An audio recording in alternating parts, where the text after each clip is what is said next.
strength from within and you're sure of who you are and you create spaces that let people be who they are, that's the only thing that we're actually leaving for future generations.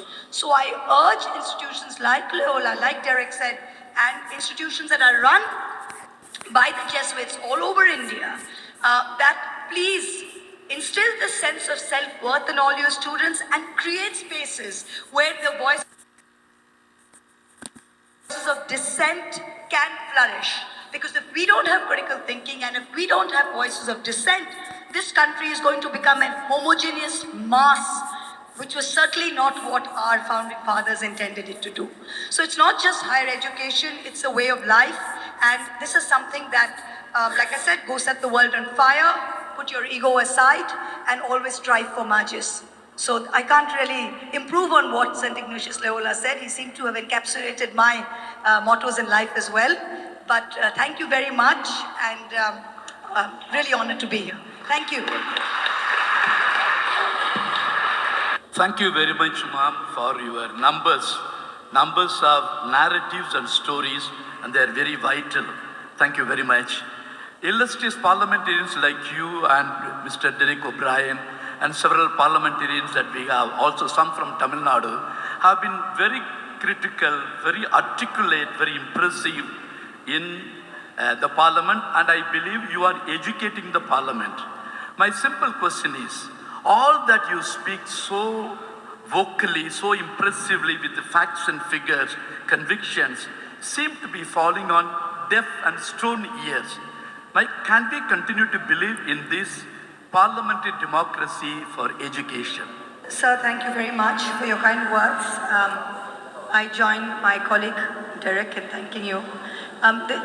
What you said, now unfortunately we live in a system which is first past the post. Jo Jeeta Wo Sikandar. We don't have a system of, whoever wins is whoever gets government. So in a majoritarian system of government, in a majoritarian parliament, there is, unfortunately, like you said, we can shout and we can scream and we can be appreciated by some and we can be pilloried by others. But unfortunately, if the ruling party has the numbers, there is absolutely nothing that is required to listen to us. So unfortunately, that's the nature of our democracy. And unless we change it from first past the post to proportional representation, which a lot of European countries have done, I don't see this changing in the future. So unfortunately, it's the way it is. Even though it's not heard, but we must continue to speak.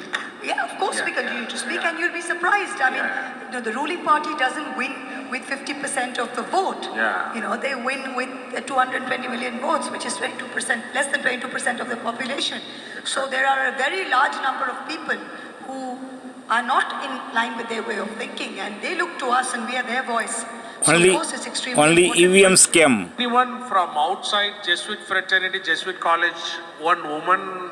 I am so proud to see a great woman, fiery woman standing here and in the parliament.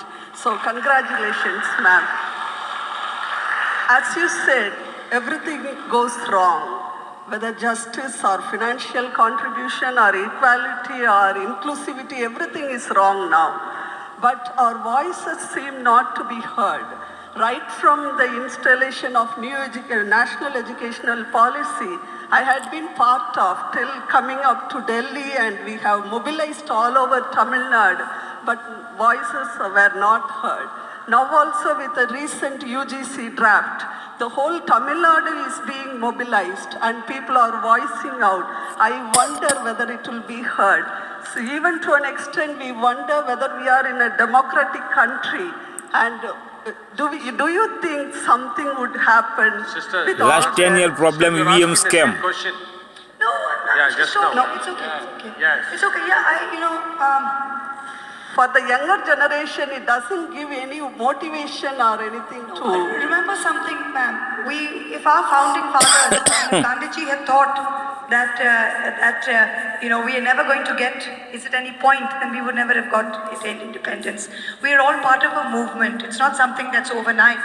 And yes, we have seen changes. In my lifetime, I have seen that if you stick to the path and dissent, voices are heard. Maybe they're not being heard by those in power, but people who put people in power are the common people.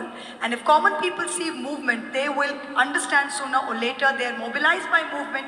And don't forget, the power doesn't lie in Delhi. The power lies in the average voter's thumb, which he presses in the EVM.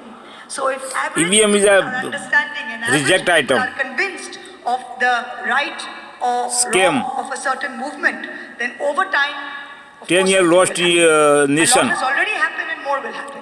The fact that we are standing here today and being able to speak in this environment shows that they have not succeeded. Thank you so much.